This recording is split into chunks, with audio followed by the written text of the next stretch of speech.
always this debate. Now Yeah. we're talking to the students at SRM. Right. This is not an NLU, and it's heating up as a discussion for NLUs versus non-NLUs, whether you make it. And then, while that's a new discussion, it has always been there is an old discussion of first generation lawyers versus family based lawyers. Yeah. It's always been. I remember in 2010 when I was taking up law, my real uncle said, क्या करोगे court के बाहर बैठ के 50 रुपए का notary करोगे क्या? You don't have a mama or chacha who's a lawyer, your dad's a businessman. Why do you want to go to a law school? I mean, so while it's called a noble profession, and on the inside we all know it's very challenging, it's not easy to be a lawyer, and definitely even more so challenging to be a successful lawyer. It's often written off as a fight between those who are first gen versus oldies, and let's just call them as family lawyers, and then NLUs versus non-NLUs. And what I also want to throw in this is the academic aspect of it. The debate that whether now do you need an LLM or not, that can you practice after an LLB or should you now go for an LLM, simply because there are so many people who are now opting for law, that Right. there is a perception that having an Right. expertise or more deeper understanding of the law may help you be a bit better litigator. So I'm just trying to bundle all of I these understand. I from the understand. student's perspective while putting it to you. Yeah, I've understood your question, and I think those are very valid questions because they must have come across everybody's mind who are probably participating. So, firstly, talking about the legal background, okay, the legal family background. So I also end up, comparing our profession with the Bollywood.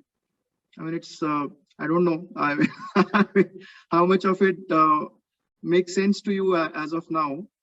But why I'm saying that is lawyers are always, in the limelight, and they are looked upon by a lot of people around. And so are the heroes from Bollywood, right? And the actors. At the same time, you would have seen in Bollywood, it's not important that the actor who is topping the charts is the best actor in the industry, right? I think you may have your different choices for actors, and he may or may not be the best actor nominated for that year. But it's like the best of the actors would just come for one movie and they would simply disappear after that. You would find them to be very, very promising actors, but you will suddenly realize that they vanished from the industry altogether. Likewise, you would see, a very average grade, lawyer, actor having made a very big name for himself. So why I'm drawing this comparison is that even in our profession, there are factors beyond the skill, beyond the talent, beyond the hard work, which have helped people over the years, gaining that recognition, gaining that position where they are at. But one thing that has always been common, one thing that always I have seen in all the cases is the regularity, punctuality, consistency, and hard work. And hard work can be of any nature. In networking, you may put a lot of hard work in networking. You may put a lot of hard work in reading your files. You may put in a lot of hard work to know the law better, right? So those factors have always been common amongst all those who have made a name for themselves. But at the same time, there is not everybody need to have everything in them. You need to identify what you are good at, and you really need to capitalize on that particular thing, right? Now, talking about the legal background. So it's like, if we talk about 80s, we know who the superstar was. We all know who his son is.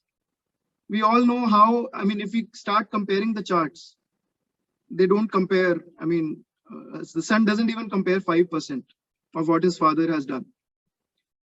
So it's like a legal background can give you initially a platform or a launching pad, but if you don't have it within you, or if you lack that passion and interest and consistency, regularity, hard work,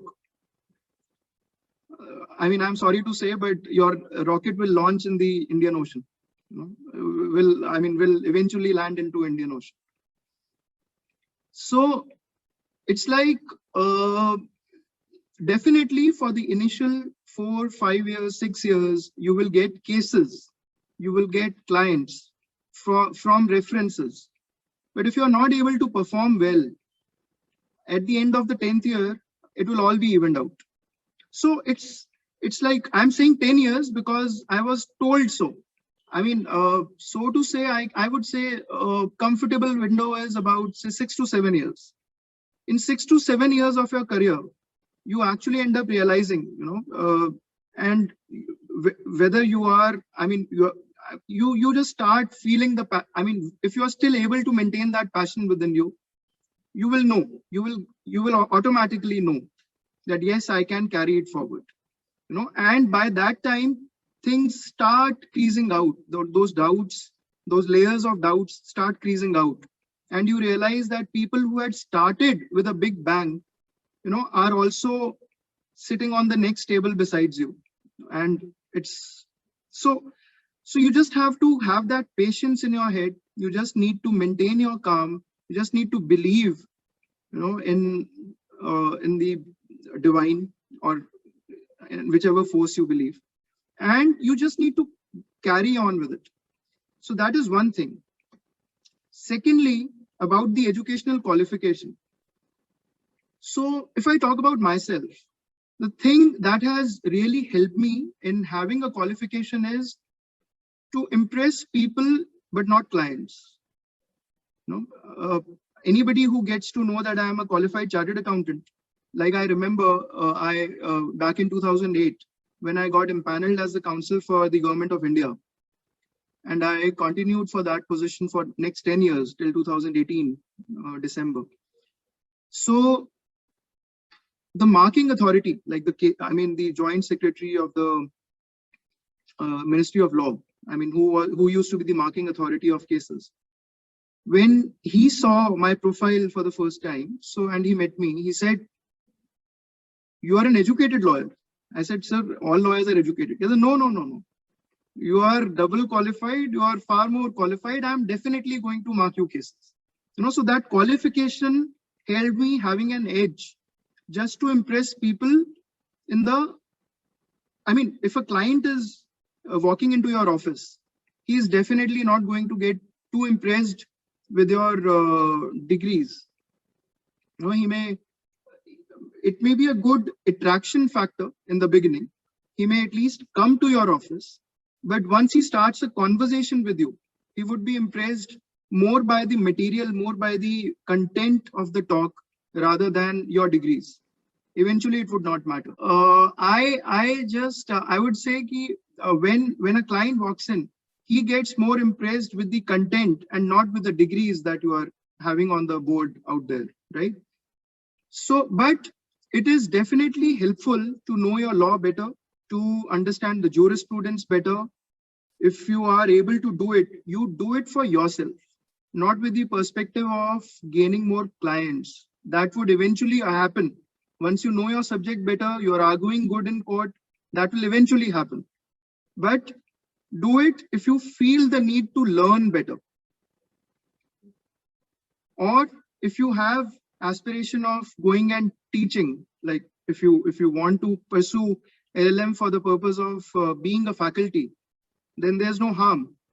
But just don't go with the idea of attracting more clients.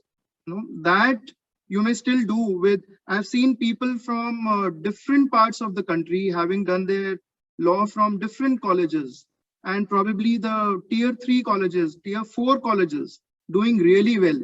Today, nobody goes back to them and asks them, from where did you qualify law? Nobody asks them. And even if they ask them, they wonder, oh, despite from being that college, you have done so well for yourself.